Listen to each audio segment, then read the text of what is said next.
people standing at the door saying you're not supposed to leave, but I did leave. Unfortunately, I had a hat on, the only person in the room, so the president's definitely going to know who left, okay? But that's all right. I'll get over that. Thank you for coming here today. We like to hear from our colleagues, hear their testimony. Look forward to hearing about the projects and programs and issues in military construction and Veterans Affairs Appropriations Bill that are important to your district and to the communities across the country. Your input is critical as we work to fund agencies under the supervision under this committee's jurisdiction. I look forward to working with the ranking member, Ms. Wasserman Schultz, and our subcommittee colleagues to accommodate these priorities as best we can as the fiscal year 2026 appropriations process moves forward. Thank you for taking the time to speak with us today and bringing these important issues that you have about your community to our attention. And I thank Ms. Wasserman Schultz for forgiving me for being late. I yield to Ms. Wasserman Schultz. Thank you, Mr. Chairman, and no problem. Totally understand. We all have delays for various reasons. And thank you for the opportunity for us to hear from our fellow colleagues this morning. This is always a good opportunity to make sure, especially from members who are not members of the Appropriations Committee, to hear from them about their priorities. And I look forward to our colleagues' input and feedback so it can help us develop our bill for the FY26 fiscal year. I yield back. Our first witness is Ms. Goodlander from New Hampshire, and we're happy to hear your testimony. Well, thank you so much, Mr. Chairman, Ranking Member Wasserman Schultz. To this committee staff, thank you all for the really important work that you're doing and for the opportunity to share with you the military construction and Veterans Affairs priorities for my home state, New Hampshire, and my district, the 2nd District.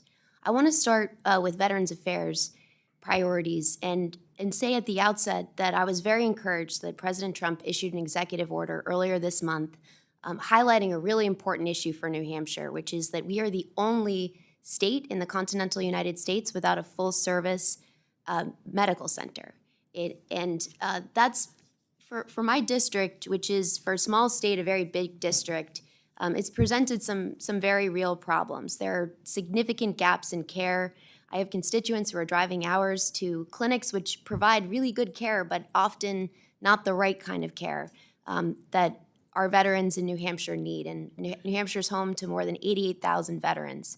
So I was very encouraged by the president's executive order identifying this problem and calling for a feasibility study by June 8th and a full-on action plan by September 6th to support a full-service medical center in New Hampshire and to make it so that New Hampshire is not the only state in the contiguous United States without such a center. So I want to encourage this committee to support, and I want to encourage the administration to fully fund this effort. It's long past time that New Hampshire joined the rest of the continental United States in having such a center.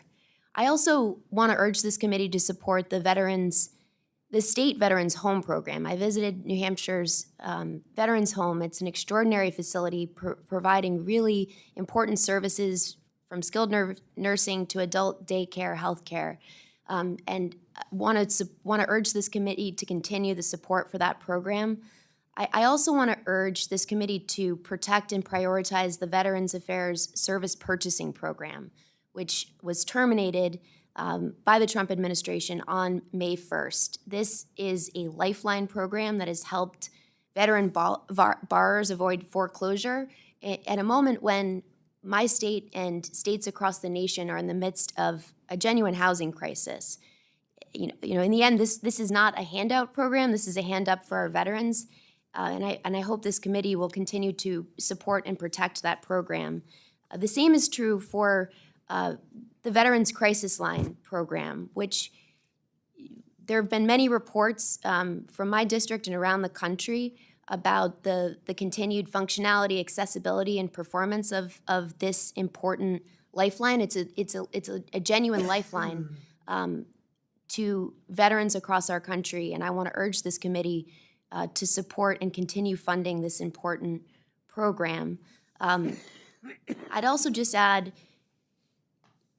peer support specialists for women veterans have made an enormous difference in New Hampshire and across the country, and so have the National Veteran Sports Programs. At the University of New Hampshire, we have executed and delivered on these programs, and I hope this committee will continue to support them.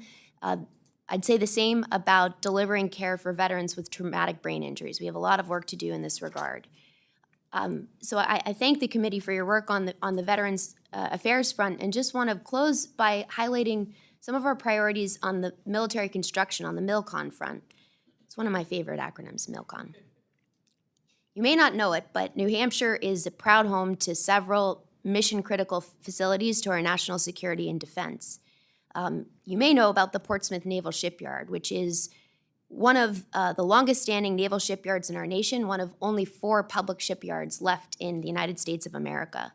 It's been a lifeblood institution for my state since 1800, and I want to urge this committee to continue to support the historic expansion efforts that are underway. But above all, we've got to continue to invest in the Portsmouth Naval Shipyard's people. And at the end of the day, our people, our shipyard workers, are so critical to our national security.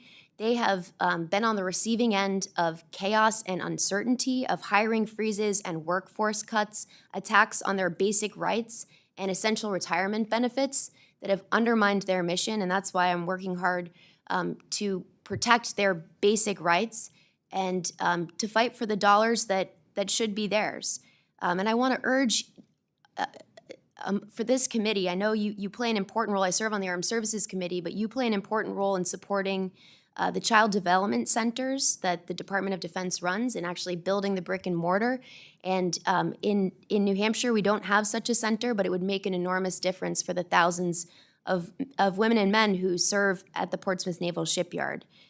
I'll close by saying that this is what you may not know about, that New Hampshire is also home to the New Boston Space Force Station. It's one of 8 worldwide satellite control network tracking stations. And I've had an opportunity to visit with the dedicated service members who serve our country at this station, who provide critical around-the-clock satellite command and control capabilities for the United States and our allies, and who support the nation's GPS system, serving millions of Americans every single day. I want to urge this committee to continue to support their important efforts and that Space Force Station. But I want to thank you truly to this committee for the work that you're doing to continue to fund our Veterans Affairs and military construction priorities. They are so core to our national security, and they're so core to who we are as Americans. And with that, I yield back. Well, I want to thank you first for coming in here and giving us a heads up about what you need in New Hampshire. And we will certainly take into consideration seriously everything you've raised, okay? Ms. Wasserman-Schultz? Thank you, Mr. Chairman. Thank you, Mr. Chairman. Congressman Goodlander, thank you for coming in, and I want to particularly thank you, given that I spend a little bit of time in New Hampshire, outside of New Hampshire, is second only to Florida, where I'm proud to represent my district. That my family and I spend quite a bit of time, and my family's spent time there for generations, so we have some familiarity with it. You raised some important issues, and obviously this committee funds the entire budget for the VA, and I'm surprised to just now be learning that New Hampshire is the only state that doesn't have a full-service hospital, VA hospital. Can you, and knowing the geography of New Hampshire and how long it actually, I mean, you think of New Hampshire as a small state, but it takes from top to bottom 3 or 4 hours to get from one side of the state to the other. So what kinds of services, are New Hampshire residents having to travel long distances to get, and where are they having to travel? For what services are they having to travel outside of the state because they're not available in New Hampshire? Well, we are a relatively small state. My district is a big district. It's 6,500 square miles from my hometown, Nashua, which is on the Massachusetts border, all the way up to Canada. And we've got the entire border with Vermont and share much of a border with Maine as well. So it's a big territory. And, you know, many of our veterans are in the North Country, what we call in New Hampshire the North Country, the northern part of our state. And so I was in Colebrook recently talking to a group of veterans who have faced enormous, to begin with, and one of the things I'm focused on in the Armed Services Committee are really cutting the red tape and the barriers for our service members when they leave service to be able to integrate quickly and effectively into the VA healthcare system. We shouldn't be, no veteran should have to be fighting red tape to get healthcare benefits that they have earned in their service to our country. But I was with a group of veterans. We spent a lot of time talking about the red tape that needs to be cut, and I know this committee will be focused on that as well. But listening to the challenges that veterans across my state face, but especially in our rural areas in the north, you know, they are driving to begin with more than 2 hours to get to a clinic, where they're often having just to a clinic. The nearest clinic to the north is in Littleton, New Hampshire. Okay. That clinic needs more resources, would benefit from more staffing, because veterans are driving more than 2 hours to get to that clinic and only to have a virtual appointment with a doctor somewhere else. Sometimes in Manchester, where our VA Medical Center resides right now, and it's spending time there. It's an extraordinary team in Manchester. They're punching way above their weight with facilities that are way too old. You know, there's been massive flooding in the last several years, and they've done truly heroic work to try to keep that center up and running. But the gaps in the care, you know, it has to do with accessibility, but it's from specialized care. And one of the things I'm encouraged about with this feasibility study and the action plan is I think it will bring to light with more specificity the gaps that exist. Right now, from where I sit, it's been too long since we've had a really in-depth look at where the real gaps are. You know, this problem's been studied before. There's a strong case to be made, but we should have the latest information for this committee and for the Congress as we proceed, I hope, towards making New Hampshire not the outlier in America. Thank you. Yeah, New Hampshire shouldn't be treated like a Massachusetts suburb, and I can understand your frustration. The other question I have really relates to the infrastructure issue at the naval shipyard. I've seen the massive construction that has occurred over the last few years, and I know there's more changes coming. What impact are you concerned about that the administration's hiring freezes and firings and indiscriminate budget cuts, you know, that are unlawful without regard to our committee, the Appropriations Committee, weighing in, and Congress, which is the constitutional appropriations responsibility? What concerns do you have about the impact on our national security? Well, you know, what we've heard, it's been encouraging to hear the administration, members of the administration, say that the hiring freezes, the reductions in force won't impact our public shipyards.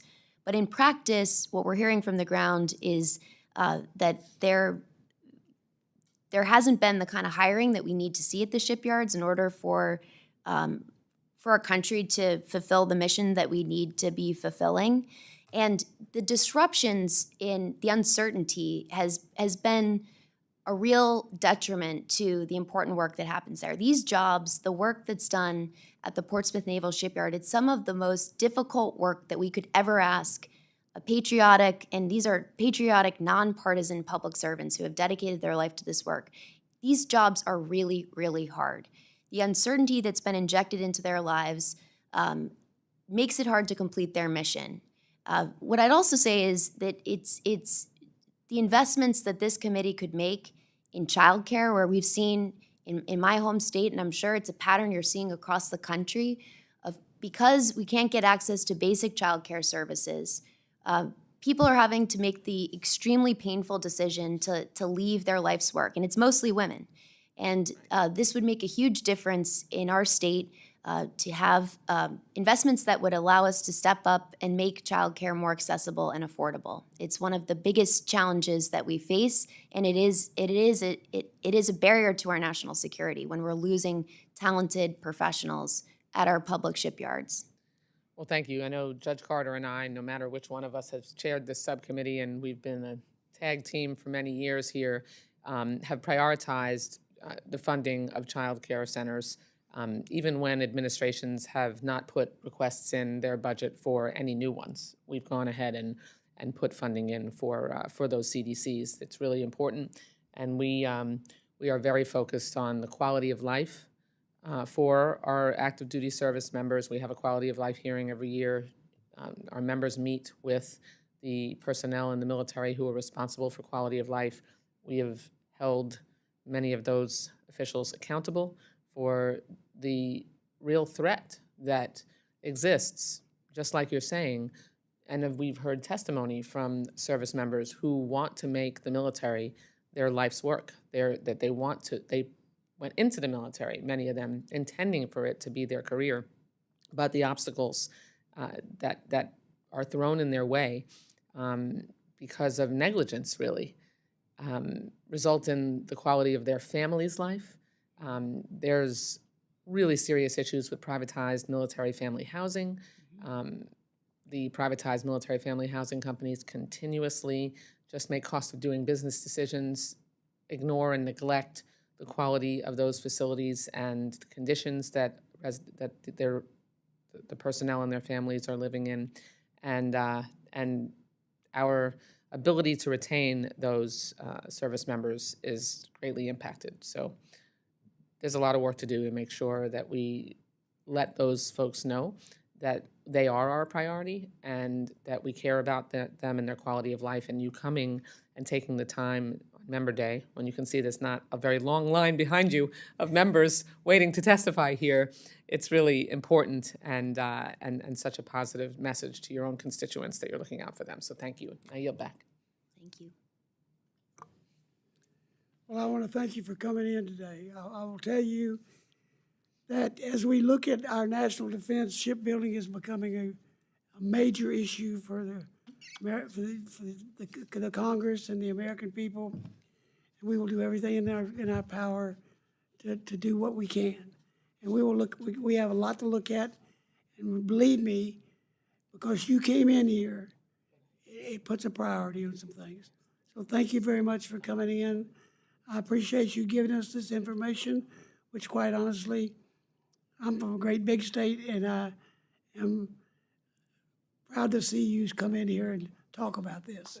So Well, thank you Mr. for Chairman. coming. Thank you. And Ranking Member it's Watson. helpful to know these things, just like the ranking member said, and we don't forget the things that are pointed up to us by our friends who are friends in Congress. And so, thank you for coming in, and we will really work as hard as we can, based upon the priorities we have in the next bill. And we're Johnny on the spot. We're going to be coming out in June 3rd, which is week after next. So it's a real challenge. Yeah. So I'll tell you. So you're definitely a current event. Thank you for coming. Thank you for coming. Can I just say to you both, I really thank you. I serve on the Armed Services Committee, and so I really look forward to, I'm on the Personnel Subcommittee for a reason, and it's because I really believe that our people are at the beating heart of our national security. But I just want to say that one of the through lines in the hearings that we've had in the Armed Services Committee so far, when you ask what's a real threat to our national security, that we don't have on-time, reliable budgets, that we're operating under the CR system, which is breaking down more and more. This is a threat to our national security. This subcommittee has been a model for the rest of the Congress, and I just want to thank you for your leadership in this regard. Well, and we agree wholeheartedly with you that I was preaching to my staff yesterday. The Budget Committee ought to meet within 5 days of the new president coming in and start working on the budget. They ought to have to finish it by the end of February. And then we can go to work and get early bills out. And after that, we go kick the Senate and the, you know what, and tell them, we're not waiting till September for you guys to do your job. Do it now. And if we do that, we'll get back to regular order. That's just my personal opinion. Everybody laughed and said that's a joke. It never happened. Well, I am with you. It oughta Consider me mobilized and at your service to support you in this effort. So thank you for Thank you. for your service, and we appreciate you. Thank you. Thank you.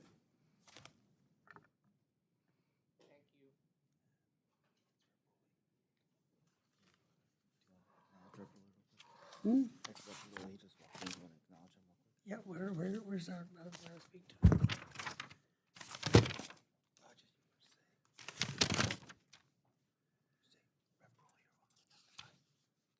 We're ready for the next person.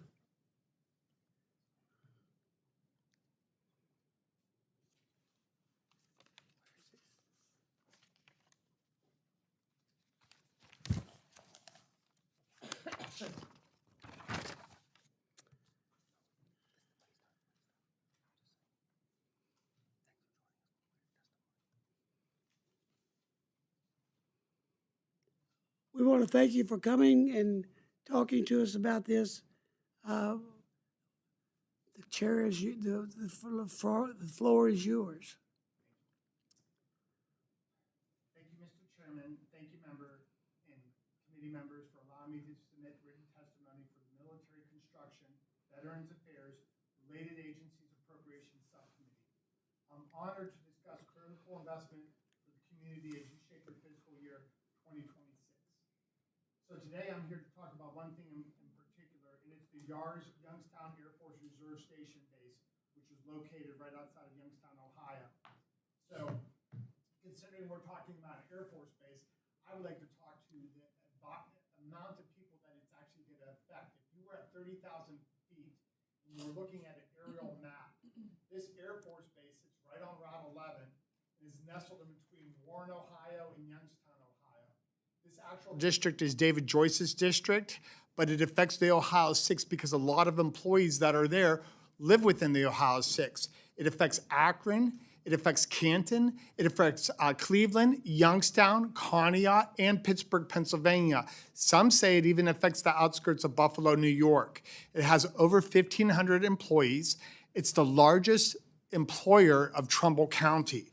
What makes this Air Force base so important? And that would be the C-130.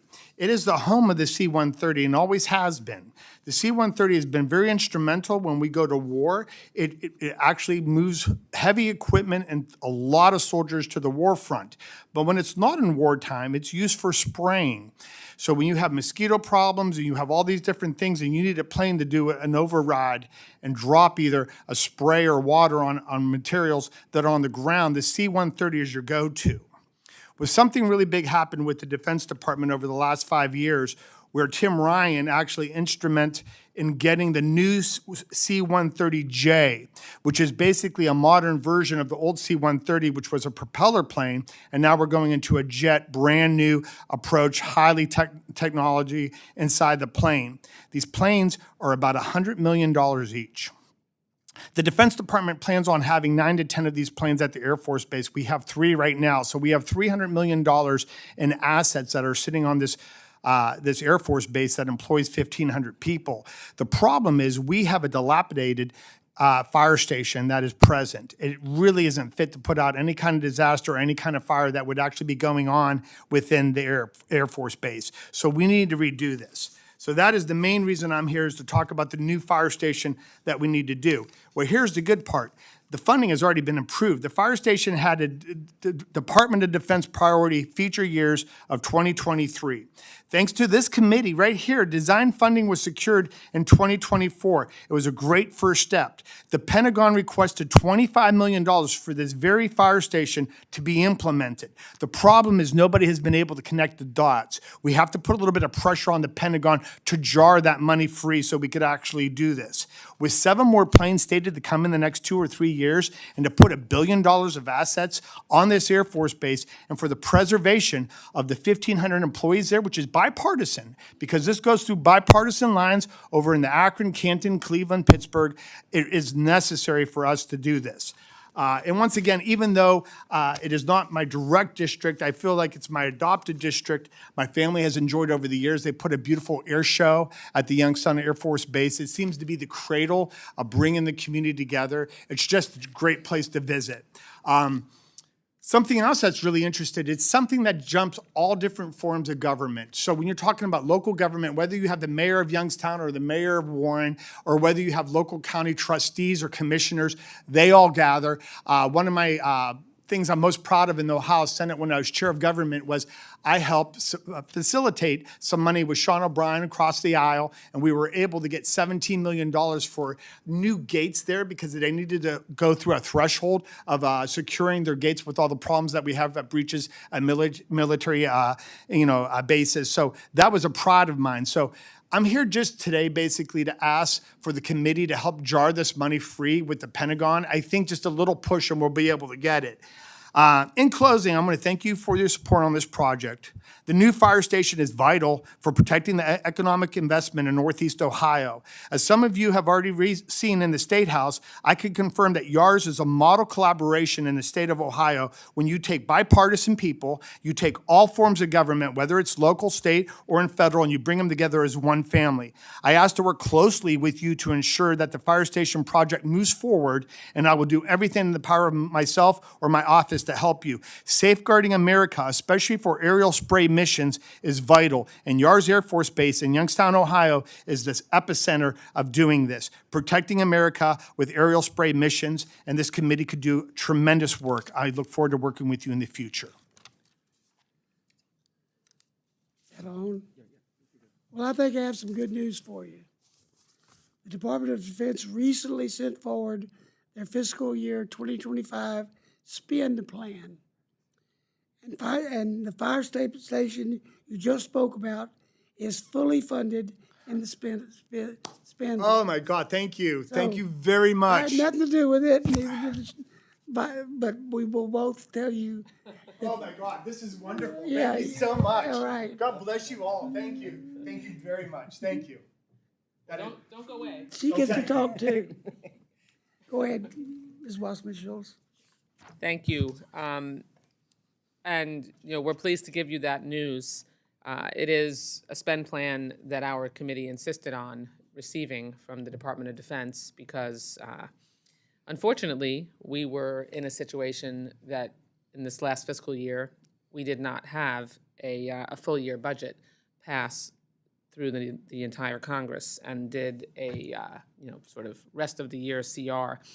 But this is a great example of why full year CRs are really problematic because you came in here not even knowing that what you're asking for was funded. You certainly would have known that had we been able to fund it. It was on the list. It would have been funded. It was part of our bill, but it didn't get funded because we didn't pass all of our bills. That's right. If we had enacted full year bills, then this conversation wouldn't even have been necessary, and you would have the certainty that this important project was funded. So we have to make sure that we together, in a bipartisan way, exercise Congress's constitutional appropriations authority in Article 1, and not do things like cede it to the executive branch, where your district was at their mercy. They could have easily put forward a spend plan that didn't have the fire station in it, because we left the prioritization of how that money was spent up to the executive branch since we did a CR. So as an appropriator, And I know, Judge Carter, the chairman agrees. I'm glad this worked out for you and for your constituents this time. But let's make sure that we keep Congress in the driver's seat and pass full year bills. And as the chairman said, get these bills done on time so that, that we can make sure that we prioritize members' requests in our regular appropriations process. Thank you, Mr. Chairman. I yield back. Thank you, and thank you for coming. I'm glad to give you the good news, and she's right. We don't like CRs. They really go against our grain. We do all the work, and then the work that we do pretty much goes by the wayside. Hopefully, we'll get a full appropriations bill this time. Hopefully, but you're in good shape. You're in their spending plan. you. So Well, on behalf of the 1,500 families that you help preserve their jobs, I thank you from the bottom of my heart. And the 5-county area, thank you so much. And the reservists, by the way, the reservists are just like the ordinary airmen. They go to war for us, and we do. know that. They do. They do all the hard work and they get no attention. And this means the world. Thank you. Well, congratulations. Thank you, guys. Have a beautiful day. And with that, we will adjourn.